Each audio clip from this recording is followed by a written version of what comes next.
How often do you check in with your people? With Minted, turning your iPhone family photo into a Christmas or holiday card has never looked better. Use code PODCAST for 20% off your order. Professionals spend nearly half the workweek on written communication, so focus is important. With Grammarly as your AI writing partner, focus and quickly get through work with relevant real-time suggestions. And it works across 500,000 apps and websites, so you can sound more confident and persuasive wherever you write. 93% of professionals report that Grammarly helps them get more work done. Download Grammarly for free at grammarly.com/podcast. That's grammarly.com/podcast. Marketing is hard. But I'll tell you a little secret. It doesn't have to be. Let me point something out. You're listening to a podcast right now, and it's great. You love the host. You seek it out and download it. You listen to it while driving, working out, cooking, even going to the bathroom. Podcasts are a pretty close companion. And this is a podcast ad. Did I get your attention? You can reach great listeners like yourself with podcast advertising from Libsyn Ads. Choose from hundreds of top podcasts offering host endorsements, or run a pre-produced ad like this one across thousands of shows to reach your target audience and their favorite podcasts with Libsyn Ads. Go to libsynads.com, that's LIBSYN, ads.com today. To have a good harvest, one must plant good seeds and must also use the right kind of fertilizer. The carrots have grown large and firm. How good they will taste. Well, welcome back, ladies and gentlemen, to the Backyard Gardens podcast. It is a fantastic day. Yeah, it's the frost is on us now. I keep saying that, but it's delayed constantly. Yours is delayed, isn't it? It has been, yeah. I mean, I don't know if I've ever experienced it since I've been paying attention to it. Yeah, since you've been paying attention. Like, I basically pulled all of my tomatoes out, and I'm sitting here like, I had 2 more weeks. I could have tomatoes growing from, flower to harvest in these 2 weeks. Or not. In a perfect world, you could, right? Yeah. So you've seen the title. You know what we're going to talk about. So, but this is really how we learned how to garden, because we get that a lot, but I think that there's a lot of takeaways from it. And the world changes fast, and it's important that we remember where our base knowledge can come from. You know what I mean? Does that make sense, Batavia? Mm-hmm. Yeah, it makes sense. I think that it also is a good opportunity because we invite you to kind of lean back on your start. Yeah. Right. And sometimes it's easy to get away from I know I'm going to come across as a real old timer here, but get away from your roots. No pun intended. You thought you were cute when you said that. You look up and it's like I know. Well, based on the throwback I was just going to generally reference, I felt like an old timer, but then the idea of roots came in my mind and I felt super clever. Yeah. So, but yeah, you look up and it's like you're doing these things that are either very different or different enough from where you really began, and gardening or any other part of your life, I'm transitioning into, the prep work for New Year, New Batavia. So there is that. Yeah. I don't know what that means. I don't know what that means. It was hit or miss last year. Yeah, man. I can't guarantee it's going to be the same every year. Well, look, while we talk about this, consider this. If you want to support the show, you can become a subscriber, Patreon, Apple subscriber, or you can also buy some seeds. So we've got our seed shop going on. We've got our seeds for the year up, and the discount code is YBBB, Young Ben and Batavia the Botanical. So use that code. It is only available through the podcast, so don't scour the internet anywhere else, because we're not releasing that code anywhere else. And get yourself some seeds, and also the planter app. But I've been gardening for longer than I'd like to admit now, and upwards of 20 years. And it's one of those things where we had the privilege to really, we started really right when YouTube started kicking in gear. So there was a lot of information. There wasn't a lot, but there was information available. But a lot of it was still driven by the old methods. And over the years, it's definitely changed and progressed. But, I want to spend some time today for both of us talking about our first gardens. Clearly we did not start. Well, first of all, I didn't even start my garden where I am now. I was in I was in New England, so I was doing it in the cold. I think it was zone 6, maybe. Don't quote me on that. It may be 5, but there was some trials and tribulations and some failures for sure. But the mentality I had at the time was totally different from now, where I kind of didn't care. I just wanted to grow something, but I progressed over time, as I'm sure most people do. I mean, did you start out kind of the same way? Yeah. So the garden space I grow in now is the space of my own first personal garden. So that the year was 2008. The summer of 2008. So in case anyone's listening to this way in the future, you can do the math for how many years I've been growing things. And I was a brand new homeowner. And so there were a lot of firsts kind of coming out of, moving into the house the year before. And I've told this story a few times. The short version of it was, as I was shopping around, and viewing homes, I saw a space and I said, like out loud, like, this could be a garden. I can grow a garden here. And that wasn't on my checklist of things for my agent to find a house for. So it was kind of a surprise to him and I. And so that next summer, my grandparents helped me plant my first garden.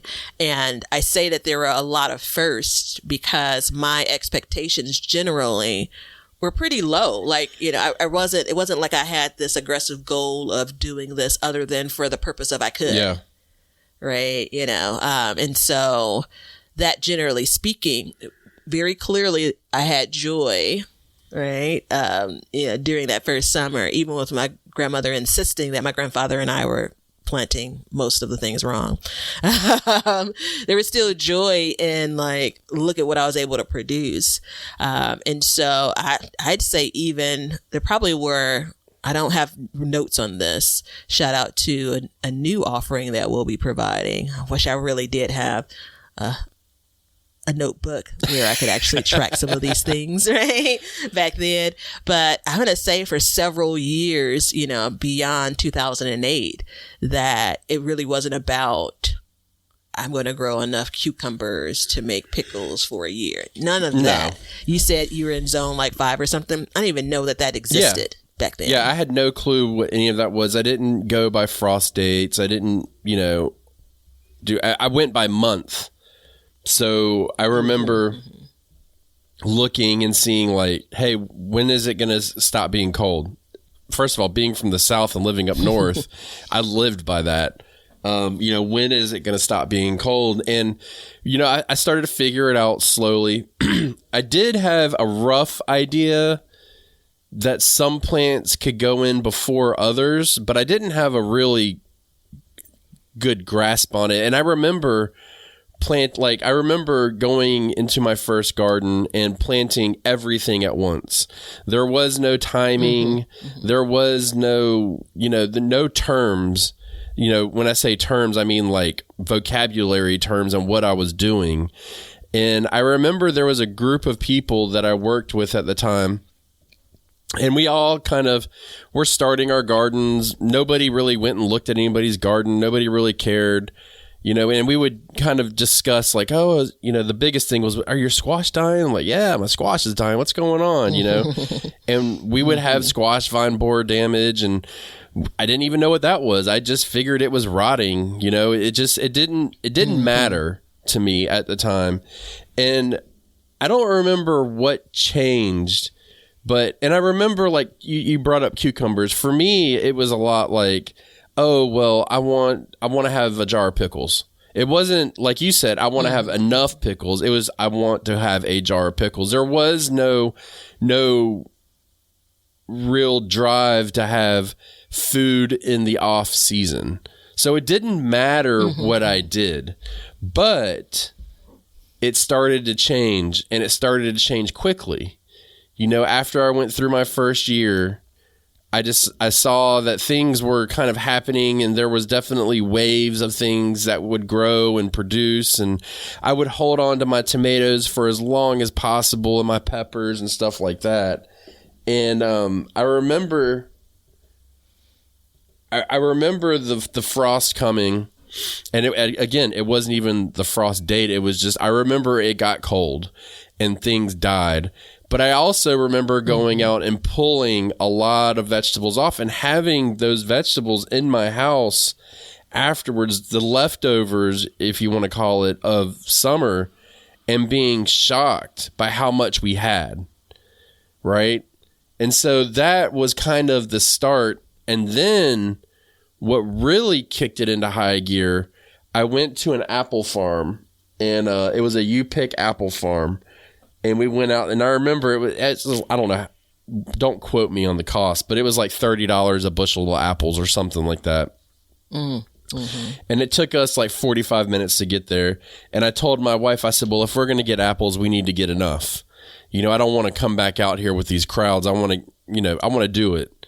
And we ended up with like 4 bushels of apples, and we came home and we're like, now what do we do? And that was the start of it. And that was within my first 1 to 2 years. And again, my next garden didn't change much, but it started to change after that. Yeah, and for me, so that first year when I talked about cucumbers, that was one of the things that my grandmother insisted that we weren't planting right. If you think about the generation, she and my grandfather were born in the 30s. Right. So spent a lot of time growing up in Mississippi, and there was no vertical gardening. Right. Yeah. So she was telling us about the hills that we were trying to create to plant the cucumber plants in. And I had all starter plants that they weren't high enough. It was just about cucumbers. And she had even stopped. They didn't digest well for her. It wasn't even like all the cucumbers I got, I was going to take some over to their house. They didn't even eat them that much anymore. Right. And I had no concept of how many cucumbers I was going to get off of those plants. None of that even mattered to me. So it wasn't even about like, oh, I'm going to turn this cucumber into a pickle for that year. None of that was at top of mind. And I look at, I was trying to pull up to see if by default, maybe I track some things through Facebook pictures. In 2008, I think maybe 2009 is when I joined Facebook, and I had a BlackBerry back then, so who knows where those pictures are, right? So I say all of that to say, or I was taking them on like an actual like itty bitty camera, like you take on vacation or whatever. And so I look at it and say, for those first few years, it was just about the idea of growing. I can remember, because I also love flowers. So there was also a bit of like, I'm growing things. I'm a homeowner. I have, flowers growing. I have some tomatoes back there. These were things I was buying in the grocery store, so there was still that connection, peppers and cucumbers. But I wasn't doing a lot of cooking at home. Now, also think about my circumstances. It was just me at that time. I think I was dating, I didn't have like a steady partner or anything. So whatever I brought into the kitchen, it was going to be, I'm eating it, And so, well, here we are. How many years later? Back to the basics, right? So I look and say, my desire to grow more came from the evidence that I could grow. Yeah. Like hard stop. It came from and I wasn't using the term joy back then, but the feeling that I got from, oh, this is really cool. I really enjoy this. Right. And so just like most things, once it gets a hold of me, I'm like doubling, tripling down. I'm all in on the thing. Well, so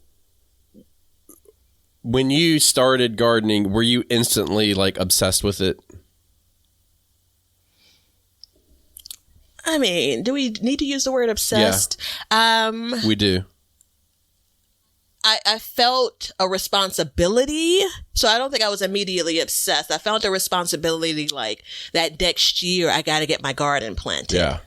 Which is ironic because, some of the same words I use now, like, I do want to enter, a couple of years later, I also got into kind of the weekend warrior of it all. I picked up like running as I'm going to do a 5K, and so I got on that train and I was absolutely obsessive about that, so from 5Ks to full marathons to, teetering into, I did a couple of triathlons. So that happened from probably like 2011 to like 2014 is when, the decline as far as participating in those things really, really set in. And so I was all in on that, which meant like that year I talk about I didn't plant my garden until July.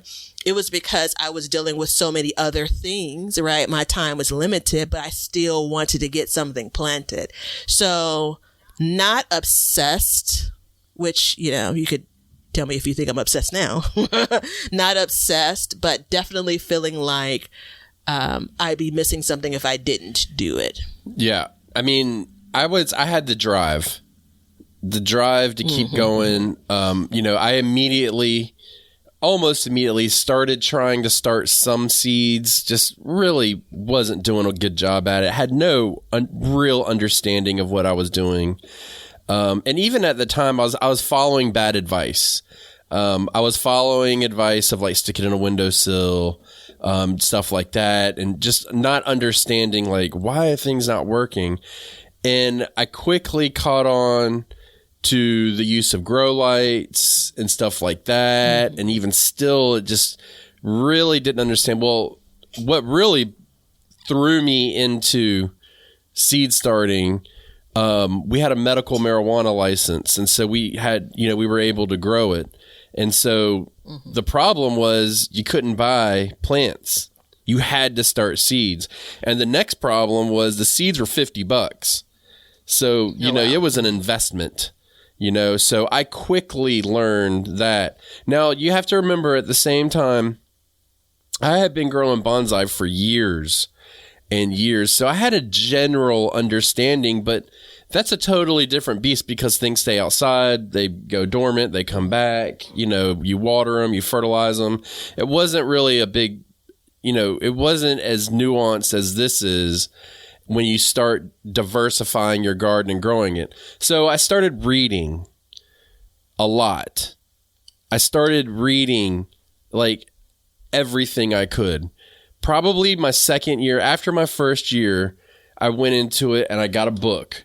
And I started reading and reading and reading and just really trying to figure out not even the nuances of plants themselves, but getting into like garden designs and different ways to do it. And with it, and the book is, the main book is a garden plan book. It's in our Amazon store, which you can find in the link below. But that was a big deal because within that book, what it was telling me, and I didn't even realize it, was one, it was square foot centric.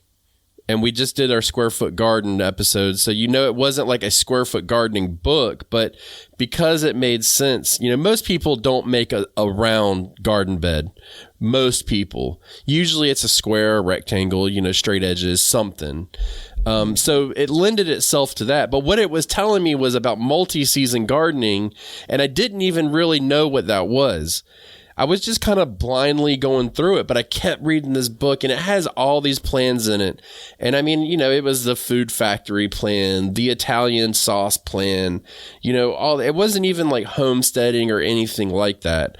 And I started reading that and really started grasping within a sense that there are different seasons for different plants. Now, this was not what I thought of at the time because I thought like, hey, you grow lettuce in the spring and all the way to fall. And then I saw it bolt and I'm like, what's going on here? Like, why does my lettuce taste like crap? You know what I mean? Like it started like evolving at that point. And once I started reading, I really started to progress. Right Now, I'm not even going to front. At the time, I was watching a lot of YouTube as well, but the reading was backing the YouTube. It was backing it, and it was telling me, and it would contradict. So then I'd have to figure out, like, well, why is this? Why is that? And go back and forth. So there was a lot of this going on, and I found out, because, being in the game for as long as we have, we've watched a lot of the big YouTubers when they were not big, and there were things that they would say, and I'd be like, interesting. But it didn't work. And what happened, I quickly realized, is the information I was getting was geared for the place in which they lived, not in which I lived. So I started realizing early on that there's a total difference across the board about growing. And that's where a lot of this platform has come from, was from that seeing that, and honestly being almost crushed the fact that such and such failed to the point that it did, and so then I started to kind of tweak things a little bit, but the reading aspect of it was a huge portion. Yeah, I think that when I look at my time, I spent my time more so as a casual gardener for years, right? And there was some of it was intuitive when it comes to growing a tomato plant, growing a pepper plant, right? It wasn't until I was curious about growing other things that I found my way to, like, probably YouTube, right? Probably a combination of blogs. Yeah. Blogs and written blogs, and then YouTube videos. And to your point, there was, like, conflicting information. While there was conflicting information, it still opened up the idea of the home gardener growing so many more things is absolutely a thing, right? And so, sometimes, you need to see a thing done to give yourself permission. Yeah. What's the saying about the whole 4-minute mile, right? For eons, people hadn't run a 4-minute mile, and then once a 4-minute mile was run, it's like, hundreds and hundreds of people have run it since then. So it's very similar to that. And so, because I am, generally speaking, one that I believe in facts, and I believe some things are just the way that they are, I needed to find, like, the truth in some of the things I was looking at, online and reading about.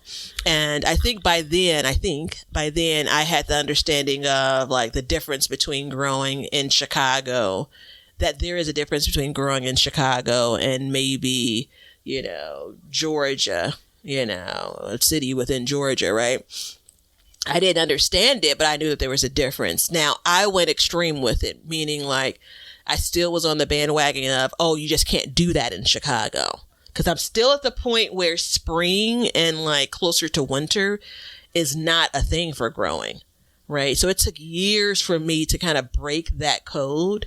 When I say break the code, like, break the understanding. And that's where you insert, okay, let me get a book on growing, generally speaking. Let me get, of the home gardener, let me get a book on, okay, I came across this person that's growing in multiple seasons. Let me order their book, right? Like, that's where the keys and the answers are going to be. And so I still do a combination of online content, written, printed content, leaning back on my experience, I probably talk to more people, meaning about kind of what they're doing in their garden now than I did in 2008, 2009 for sure. Yeah. There's something about the level of confidence that you can have as a gardener that allows you to comfortably have conversations versus, back then I was confident in what I knew, and all intents and purposes, I did okay. I didn't feel like there was a need to go out and seek more information in those first couple of years until I did. Yeah. Yeah. I mean, blogs were amazing back then. there was a switch in Google a few years ago, and I remember one day I Googled something, and primarily what I got was not ads, but sites to shop and purchase. That was primarily what I got. Before that, it was you would Google how to grow corn, and you would get Johnny Appleseed saying, oh, well, this is how it went on my small garden growing corn. And, they would have pictures and stuff like that. And the reason why I like that so much is, one, I could obviously watch a video and sit down and get through it, but I could read that at my own pace. I could skim it. I could go back to it and reference it easily. It could be quick. Generally, and like a book is like very comprehensive. So, you get everything in one package.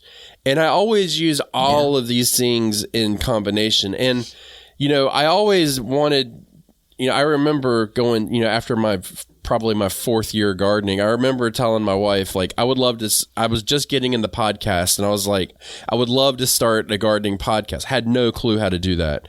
And if I would have found that at the time, I would have been obsessed with it.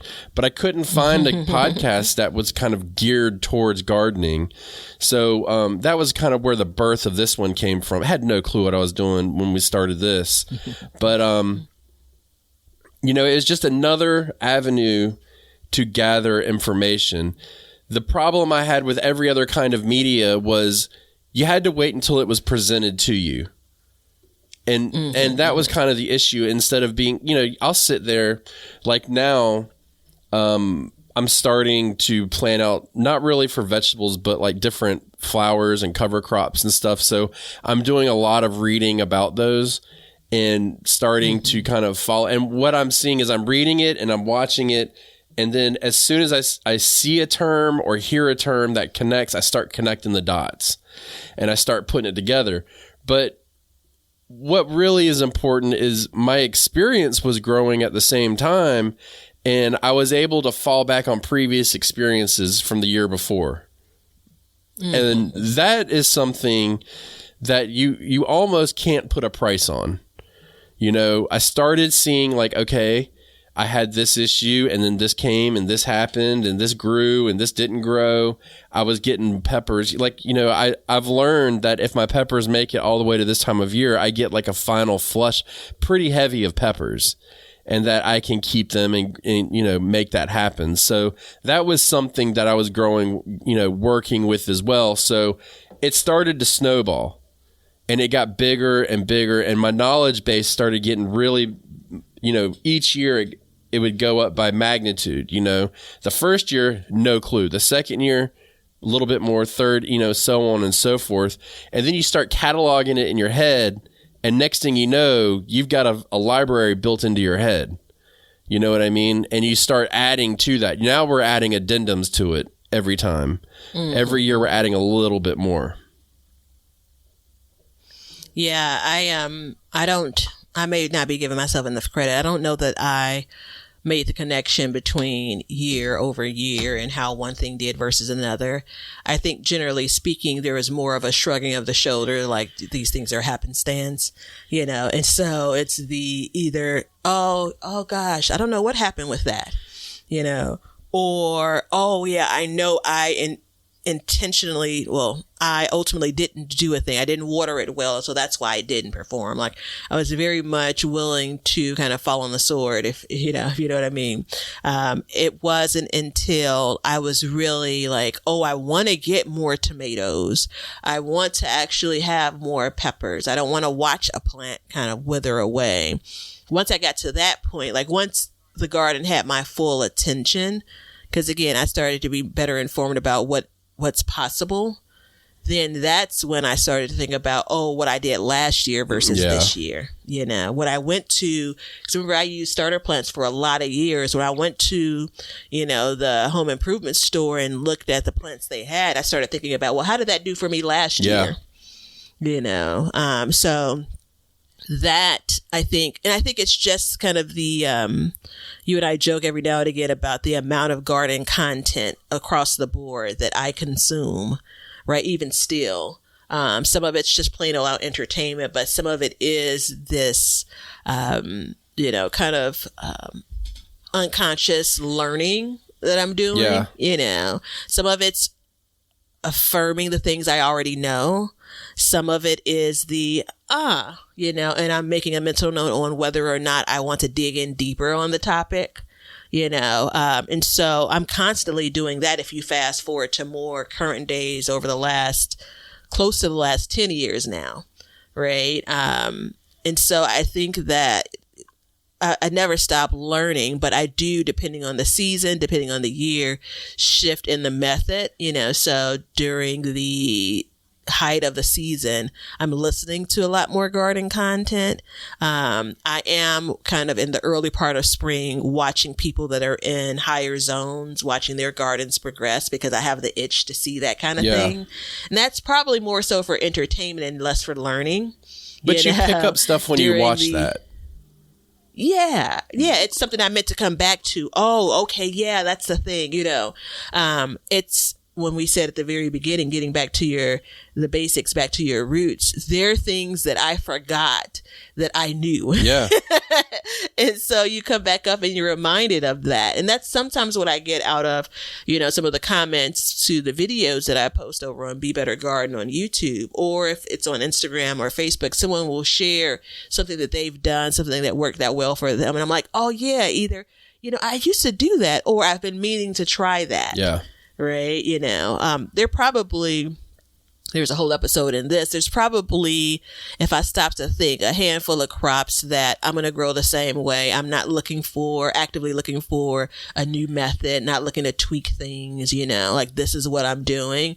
And then there are other things that I've been growing maybe for less years, other things that maybe have given me more trouble. And so I have a listening ear for, okay, that person says this variety always produces for them so well. Yeah. And then I start to hone in on that. Okay, is it because it's always 90 degrees where they are and that's the reason why it's producing? Or is it like starting to dig into, could that variety always produce well for me? Well, and now that we're a little deeper in the episode, all the people that clicked off clearly aren't ready for this part. But my grandfather, when he had a garden, I remember when I was a kid, he was born in the 20s, I believe, maybe 30s. I don't know. No, he was born in the 20s. And I remember he had a garden. I would go there with him. I didn't know what I was doing, but I remember standing in this piece of land, and the story behind it is he wanted to have a garden. He didn't have land, and he was part of something called the Civitan Club. And I don't know if you know what it is, but it's basically a charity organization. They were really big into it, as a matter of fact. And they were having a meeting, and he said, I want to have a garden, but I don't have any land. And a lady stood up and she goes, my husband just died. We have maybe 1/8 of an acre or something small. And she's like, if you're willing to grow on it in his memory, I will give you this land. So she gave him the land. It had a house on it. He didn't live in the house or anything. She gave it to him so he could have a garden. And that was the requirement. You have to have a garden. So I remember going there, and he had trellises. There was rows. And, you would walk down the rows. There would be tomatoes 8 feet tall, or they seemed 8 feet tall. I don't know how tall they were at the time. And he had vertical gardening going on. He had all these different methods, right? Now you have to remember, this is in the 80s, right? Maybe early 90s. There was no internet at the time. So how did he learn how to do this stuff? The man would literally write letters and put them in the mail to North Carolina State University and ask them questions. They would mail him answers back, and he would go to seminars, and he was legit obsessed with it. And he would go into it and he would learn every single thing he could. He was starting his own seeds inside. He couldn't even buy transplants at the time. He had to learn how to do everything from nothing. And when, he was a smart man, God rest his soul. He was a college professor, and he wrote a couple Spanish dictionaries or something. I don't really know exactly what it was, but, he was an educated person, so he knew how to learn. And you don't go to college and not read a book. You don't go to college and not consume every piece of information you want to learn about in order to progress in that field you want to be in, right? And gardening is no different. And like I said, the man wrote letters and sent them in the mail. And the college is only 2 miles from his house, but it was the only way he could communicate with them at the time. And then once email came in, he was doing that and stuff, so on and so forth. He grew a lot of flowers. He progressed from vegetables and then went into flowers and then went back to vegetables. He had a tomato plant until the day he died. He had one tomato plant's all he could take care of. And so he would have that every year. But taking those steps and moving in that direction was the way that he was able to progress. He didn't do hugelkultur. He didn't do square foot gardening. He didn't do no-till. He didn't do organic. There was none of that. He did whatever it took to grow. He put compost down every year. He mulched, he watered. He had a sprinkler set up and overwatered. There was no in-ground watering or anything like that, And he was a very productive gardener. And then he gave all the food away. Gave it all away. Didn't can a bit of it. Gave it all away. So, just seeing that was really reinforcement of like, okay, this is how you do it. And that was ingrained in me. And I didn't remember a damn thing from when he gardened. Nothing. I didn't remember anything. I remember seeing green beans on a trellis, so I knew that there was a trellis existed. Yeah. So Be Still My Heart, a tomato plant. It's his last days. I hope that for my future. I do think that it's easy to say, oh, well, times are so different then. And of course that he had to do all of that. And yet I think it almost cheats all of us that are involved in it when you kind of simplify it to that.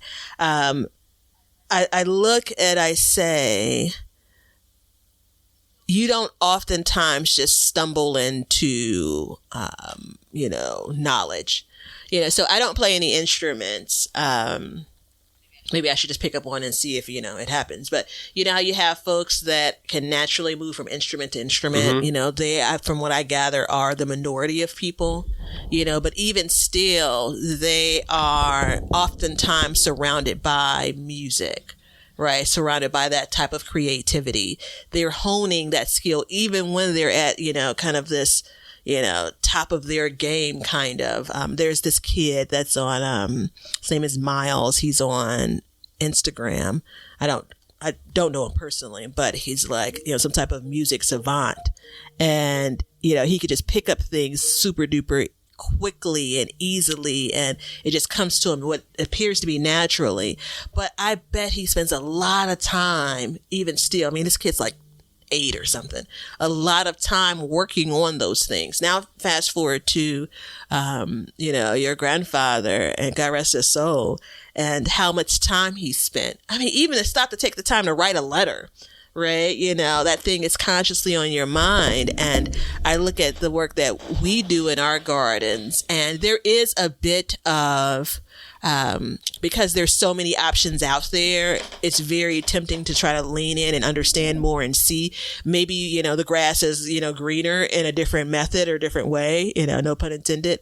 But then there's also, going back to my point, of some things that are kind of tried and true, and I'm just rocking with them. I think when it comes to the garden that we create, you and I individually, and our learning styles, I think we've done a really good job, and it's my hope that the listeners feel this way about themselves, at taking what we think may work and make sense and then tossing the rest. Like, you have to have some level of filter when it comes to even going back to the blog days. Like, there are some things that were instinctual. It's kind of like, that doesn't, I just don't know that really makes sense. Hence, then getting a book from what you believe is a reputable source to try to validate what you were seeing and hearing and understanding, right? I think that there's a part that, and it's in part led to a little bit of this dialogue, there is the micro kind of gardener that some people believe exists. Right. Watch a few videos, see a couple of TikToks and you're on your way. Well, you can do you could build a house using that same method. Yeah. Now, do I want to sleep under the roof of one of those houses? Maybe not. I just look at it to say that there are other ways to feel like you're empowered and informed. And, a lot of what we do is trying to figure out how not to waste time. Ironically enough, taking some of the shortcuts, taking this micro gardener approach, there's a lot of wasted time. You know how we sometimes talk about, I had to go through this. It's your watering, the number of rounds you went through with a different watering system until you settled on, okay, I'm going to do this one. It's, it's me when it comes to fertilizing. It's how long did I fight it? That I gave into it a little bit. Like this year, I had the worst yield of potatoes ever that I've grown in the last 5 years. And we'll save it for another episode, but I have my hands around what I stepped away from doing. That right there. That's I believed. That's the moment. Like, that's the moment right there that we're talking about. Like, I don't mean to cut you off, but like, that's it. You look back and you're like, I got it. You know what I mean? Yeah. And that's part of this, Yep. There's, and leaning on what I've read about growing potatoes, right? And, it's a couple episodes ago, we talked about we have video between us, and the times when I see young being get really excited, like in that moment just then, like, that's it. It does warm my heart. There's, I've mentioned this, as I've already mentioned in episodes, when I first started training for my first 5K. And I shouldn't say this, I should give myself more credit, but I'm going to say it as a disclaimer. My fastest 5K was like just about 30 minutes. So I was never a super fast runner. I was never winning age groups or anything, but there was a good number of years where I really loved the chase of it all. Right. Now, those later years, put on some weight, it's not just like riding a bike, it's harder. Maybe those weren't the best years. But when I first started training for the 5K, for the half marathon, for my first full marathon, 26.2 miles, I was rigid, boy. I was like, my stomach was in knots if I missed a training session. Like, I was like 18 weeks or something for a training session. Like back then when I was doing the first marathon, it's an 18-week training plan. Like, that's intense for someone that's, in their 30s, living their life, have a, full-time job and all of that. And so I just knew I couldn't not do that, though. You fast forward a couple of years and I'm like, all right, I'm going to go and get a burger after my long run and things are just fine, right? I found those shortcuts. In my experience of growing potatoes, it's been very much like that, and so this year was one of those years where I didn't do all of my long runs. And guess what? We enjoyed that one serving of French fries that we got from the garden. Yeah. And that's it. I mean, but next year it'll be better. And the thing because I have that foundation, I have that base to look back to. I have the information that I've gotten from my extension service that I've read. I have some of the books that speak about some of those types of crops. Like I can lean back on the information that I had learned over these last years. Right. And and then there's a part of it too where when you first start, I mean, like I said, I had no clue what I was doing. No clue whatsoever. But once you start getting a handle of certain things, then you can graduate into, you start honing in on others. Like you don't need to worry about tomatoes. That's not your concern now. You got that, but you're honing in on your potatoes. You know, I don't need to worry about my, you know, I don't know, my sweet potatoes, but I need to hone in on my corn. So what am I going to, so like I'm reading about the growth stages of corn, what to identify, how to tell when certain things are occurring and how to correct them. But I already have that base, that foundation. You can't build a house on a crappy foundation. You got to have a solid foundation. And so once you get that and you get that figured out, then you can start building on top of that. And so, you know, I don't even know at this point if I've got the roof on my house. I think I've got the roof framed, but I still need to put the roof on. You know, I've got a solid foundation. And so it's just continuously doing that. And the reason why we're talking about this is because there's an overwhelming trend where we get contacted a lot and they're like, tell me how to do this. And it's like, I'll tell you, but I'm basically going to send you a book. And then you get another comment or email or something. And they didn't even read what you told them. And it's like, I don't know any other way to tell you. And we've got to take the time because, you know, gardening is not a short process. There's nothing, it's anti 2024 or 25, basically. You know, everything is quick, fast, and in a hurry. And this is not quick, fast, and in a hurry. This is something that's very slow, takes months to accumulate and, you know, look at and figure out what's going on and correct. And, you know, you get pest damage. It takes weeks to get rid of the pest on it. You know, it's not a quick fix. And then you've got to wait for the damage to recover and the plant to grow and stuff like that. So none of this is fast. And I think that's the big misconnection that we have in today's day and age. And to say, like you said something earlier about like, well, times were different back then. Times are no different. They're absolutely no different than they've ever been. The only thing different is everything costs more.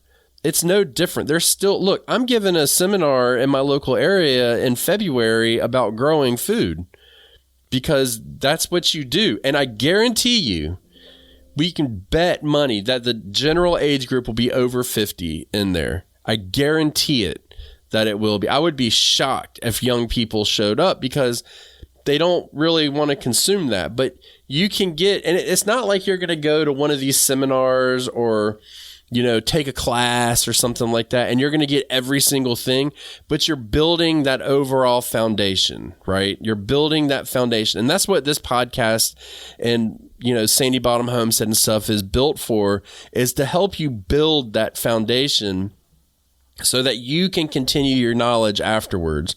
And I know Batavia's channel is basically the same way. You know, you're building foundations.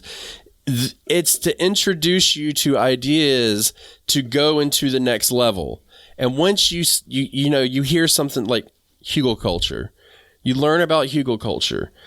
You know, we don't ever say, you definitely got to try this. You hear about it, you see it, you read about it. I strongly suggest you always look up the good and bad about everything. You know, nothing is perfect. There's only one thing that's ever been perfect in this life, and he died 2,024 years ago. And that's it. Otherwise, there's mistakes and there's disadvantages to every single thing. You know, we just did that with the square foot gardening, and we'll continue to go through different methods and talk about those as well, because there is no method that's somebody summed it up really nicely the other day on my YouTube. They left a comment, and he was like, I'm a firm believer in feeding organic fertilizer to feed my soil and synthetic fertilizer to feed my plants. And I thought that was great that they used it in conjunction to cancel out each other, you know, not cancel out, but to like benefit each way, because that person knows what to do, but then they take it another step further and they figured out over time how it works for them. And I think that's a great way to look at it. Yeah, the idea of times are different, I really meant by the access you have, the ways that people learn Yeah. more than anything. Tomatoes generally are going to need the same thing they will need the same thing they did back then. Now, have I figured out some newfangled way to feed that particular tomato, levels of NP and K? Well, yeah, probably so. Ben has a whole injector, when it comes to some fertilizer, right? But I think that there's something there when you go back to your grandfather's story, and we believe we're reinventing a wheel. And we're not when it comes to gardening. Absolutely. Right. So when there's this search of how do I do it today? It's very closely aligned to how you would have done it 10 years ago, how you would have done it 30 years ago.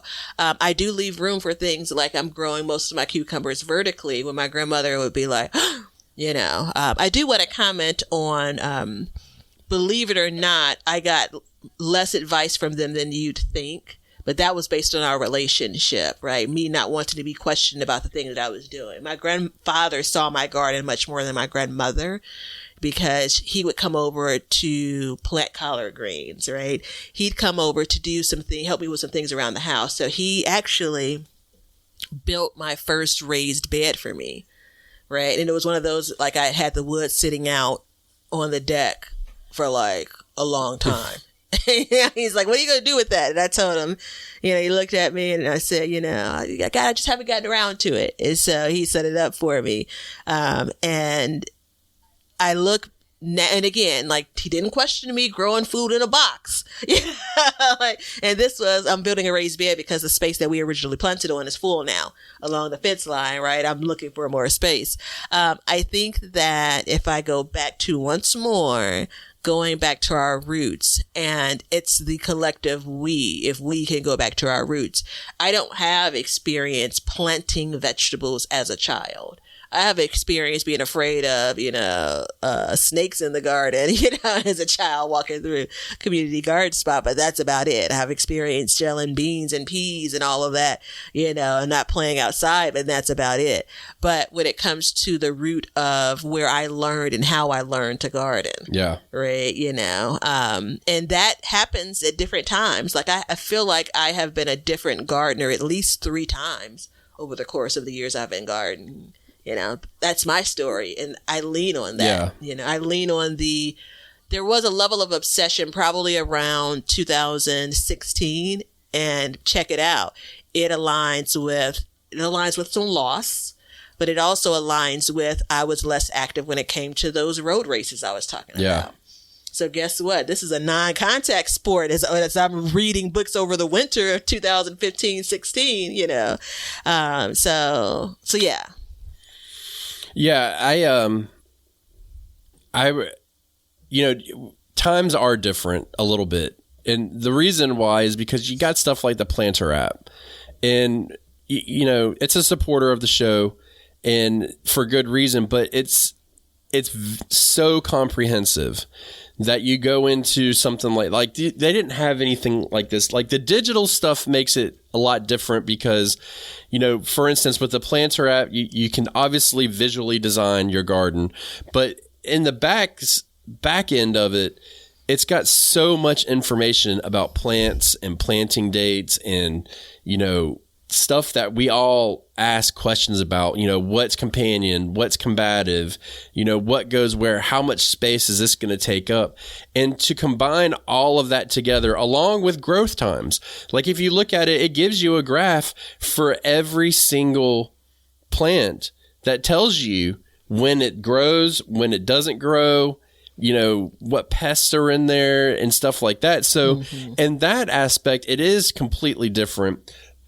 Because otherwise you'd have to have, 4 different books and a notebook to get it. So it is consolidated more, but it's those resources that we need to take advantage of and look at. And I look at it different. I struggled for a long time to find a resource that I did thoroughly enjoy and liked to, plant a garden and stuff like that. And so the Planter app really did help with that. And just being able to look at it and see a chart for each plant that I want to grow. I don't go, there's so many different varieties and plants in there. I don't look at all of them. But if I want to grow corn, I look in there, it knows where I live, and it'll tell me, the best time frame to plant, and then what to expect, days to harvest, and all that stuff. And that's all information that we want. Where typically in the past we would be getting it off of seed packets. You could have made your own chart. Obviously, you could Googled each individual plant or read a book about each individual plant and gone from there. But, like now I'm at the point where it's like sweet potatoes, 100 days, carrots, 80 to 90 days. That's my experience, not what's advertised. Potatoes, 80 days, 90 days. Corn, same thing. Radishes, 21 days. Turnips, 40, 50 days. Cabbages, 90 days. So I have all of those things in my head that I can use and pull from. But being able to use all of that stuff and have it into one platform is a really nice option. So if you want to get the planter app, there's a link below that'll get it for you. You can get it in the Google and Apple Play Store, or Google Play Store and Apple Store, and use it on your phone, tablet, and PC. And it'll give you a nice discount. But being that is an option to use really helps to change the game a lot, because the fact that the creators are consistently going behind it, I've went through a lot of different platforms and different programs that would be built and then forgotten about. But as knowledge changes, which it does change, we know that certain things need more or less fertilizer, or a different NPK like you brought up, or different planting times, and those will be updated in time. And that's why we push the planter app like we do. Right? That bell is weak. So. Oh, no, I felt like it came through loud and clear. Maybe it's just through my headphones. I'm trying out a new pair of headphones today, everybody, so I may be hearing things a little differently. But, just take this as a knowledge that, what is that you just sent me? Oh, don't worry about it. Okay. I don't know why you can't accept that. I'm never sending you anything in a moment that I need you to say in the moment. Oh, I send stuff in the moment, so that's why. Yeah. But I could read it and put it in the back of my head. Yeah. Got it. I can't. I don't have that ability. Yeah. But maybe I should recognize that that's not true. Yeah, that's not my strong suit. Sorry, I'm not quick. But fall back on those old methods, because one thing that we know for a fact is food's been grown similarly, that's a hard word to say, the same for thousands of years. Techniques have changed, and it's obviously yields have improved and techniques have gotten better, but the idea is still the same. Whereas like I mentioned earlier, Google was one way, and then overnight it changed completely. Now it's a totally different way. And I mean, if I look up how to grow corn, the first thing I get is buying corn seeds. And that's not what I want. I want to know the growth stages of it, the fertilization, the watering, the time frames, all those different things. But once I get that under control and I finally get a good harvest, hopefully next year, then we can build on that. Mm-hmm. Anything you want to say about that? No, man. No? I've enjoyed the episode. Well, no, I got nothing more to say. At this point, it is time for us to do the question of the day. So today's question comes off of the Backyard Gardens Community Garden. Again, we wanted to show the group some love, so we asked people to give us some questions, and they provided. Here we go. Sherry asks. Hey, Sherry. There you go. What is the secret to growing beans? Am I the only one that fails? I planted 3 times this year, soaked the seed, didn't soak the seed, added compost, fertilized, water. Ugh. Maybe I should just be grateful for my 4 bean pods. Thank you both. Love listening to you. What do you say? Did you grow beans this year, or did they get trapped in the And that disease trap. No, so my beans I grew, I don't really want to talk about this on this episode. It's in a couple coming up, but they got shaded out by my tomatoes, and they didn't start producing until I pulled my tomatoes down. But then they were so jacked up that I didn't really get a great harvest off of them. So next year we're going to put our beans in a proper spot, not where they'll be shaded, but in that same breath. And in the light of this episode, I say to Sherry, look at what was occurring in your garden and see if you can determine what's going on. I mean, we know that plants need a few things. They need water, you need light, and you need food for them. And those are the three main ingredients to get a plant to grow. So was anything lacking in that? Let me try it this way. Batavia, have you had a plant that didn't produce and you figured out why and corrected it? Yes, I've had a bean plant, or just in general? Well, yes to both. Okay, how about a bean plant? Let's keep it to Sherry's question. Yes. My pole beans this year. So my bush beans did well this year. My pole beans, I put them in a new space. And I mistakenly planted them up a trellis in the space that I was growing sweet potatoes. So immediately the watering needs really should be different for those two plants. And because they were inside of the cage baby, the vision I had for the pole beans to grow and climb happened, but it happened too much. So it became very difficult for me to kind of get to the beans as they were maturing. And I've mentioned this on a video recently. Like, I've never admitted to if you slow down harvesting beans, they'll slow down producing. Yeah. But it kind of feels like that happened to me this year with those. And I got to the point where, like, when I did think about it to go in and harvest, most of them were larger, overgrown. The beans that actually started to protrude from the pod. And I don't like beans that mature, green beans. And so I looked and said, all right, I know things grow well in this soil in the cage baby. I know things grow well based on the orientation and the amount of sun that they get. I grow fruiting things, summer-like crops that have high demands in this space.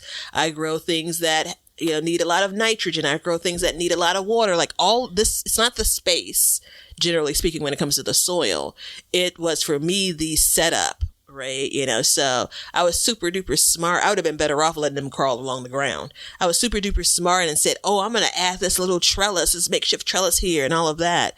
And I walk away from this season and say, I got to go back to what I know grows well and where I know it grows well.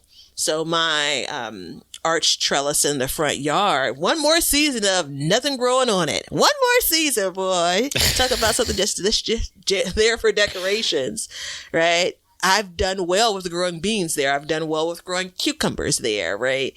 And getting back to that is going to be important for me going into next season. So what you asked, Sherry, to do you have your beans growing in a space or the place you plan on growing them next year that's going to be easy for you to get to harvest, easy for you to get to water, to add fertilizer to? I don't even know if I ever fertilized those beans, to be quite frank. Yeah.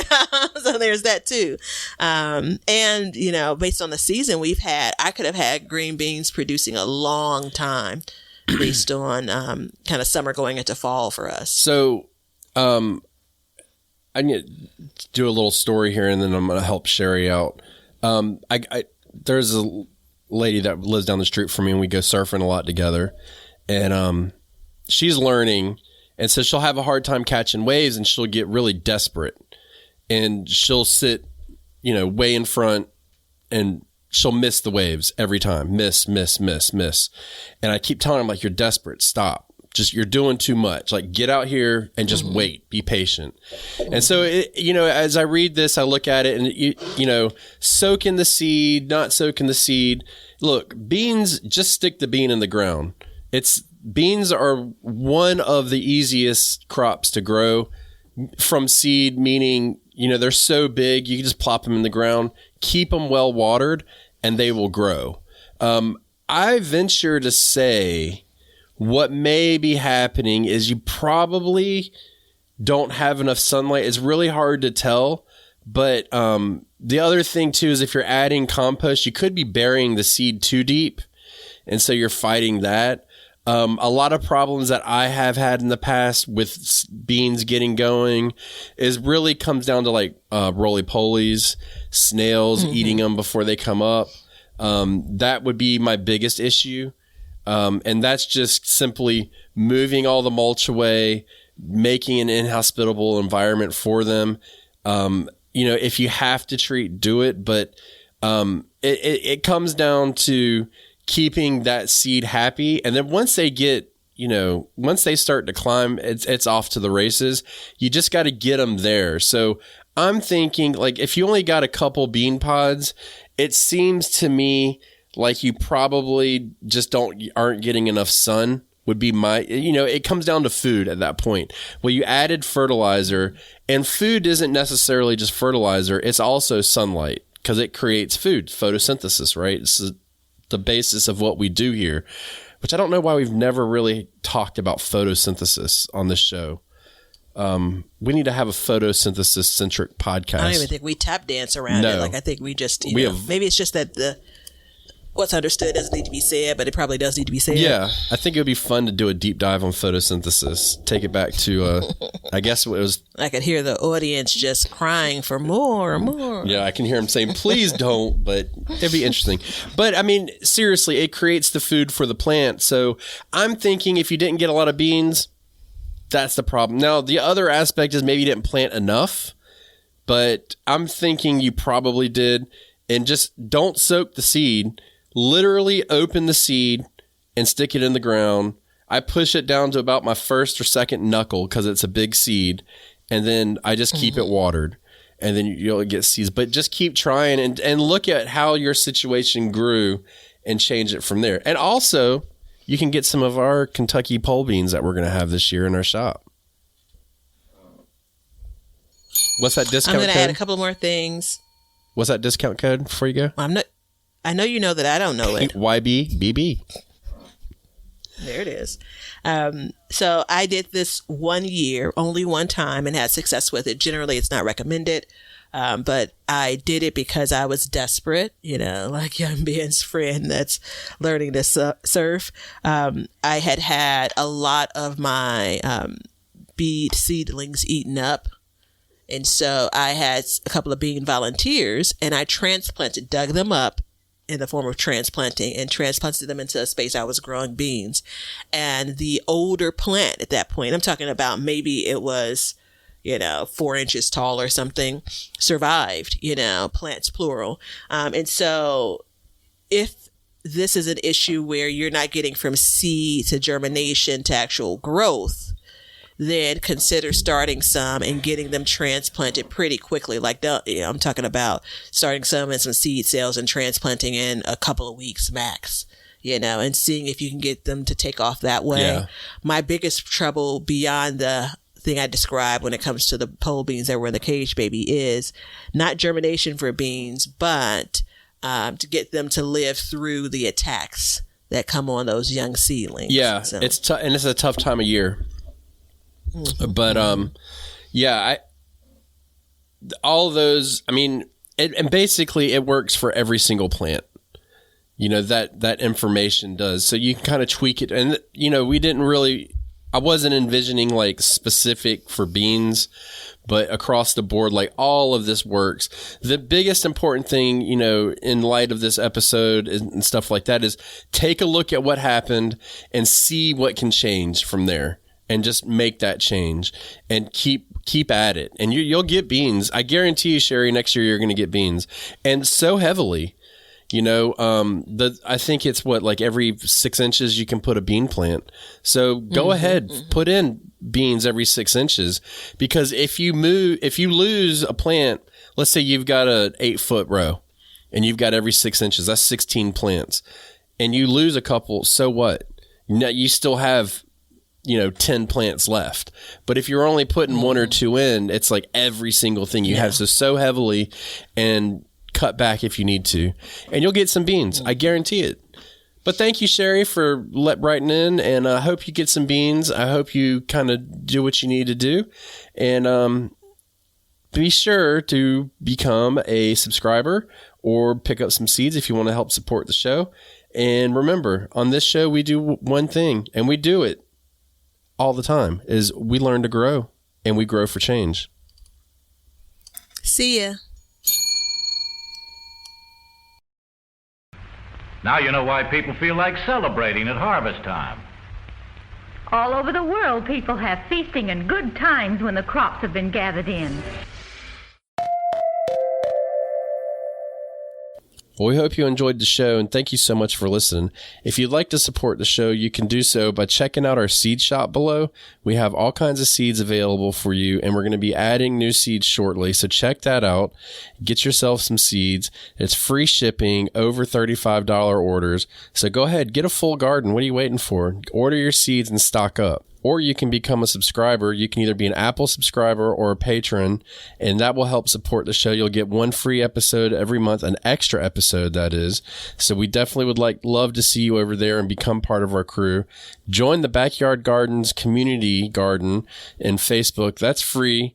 Go ahead, join that, and join the community where all the listeners get together and they can help each other out with their trials and tribulations and just show off their gardens. There's not a better way to do it. And if you're curious about what's going on in our gardens, you can check out our individual YouTube channels. So I'm at Sandy Bottom Homestead, and Batavia is at Be Better Garden. You can check that out and see how each of us are growing and what we talk about on those, because a lot of times we will coincide with the podcast and help add information in that maybe we didn't get out in the show, or we feel that's pertinent at a certain time of year. So check that out and enjoy seeing our gardens and what we do in them. And we have an Amazon store which has all the products that we use and recommend in our gardens, and it helps support our show. And we also add to this list periodically, so be sure to check it out periodically to see if there's anything that you need for your garden. Everything that you do, including a like and a subscribe and even a review, will help us learn to grow and grow for change. See ya.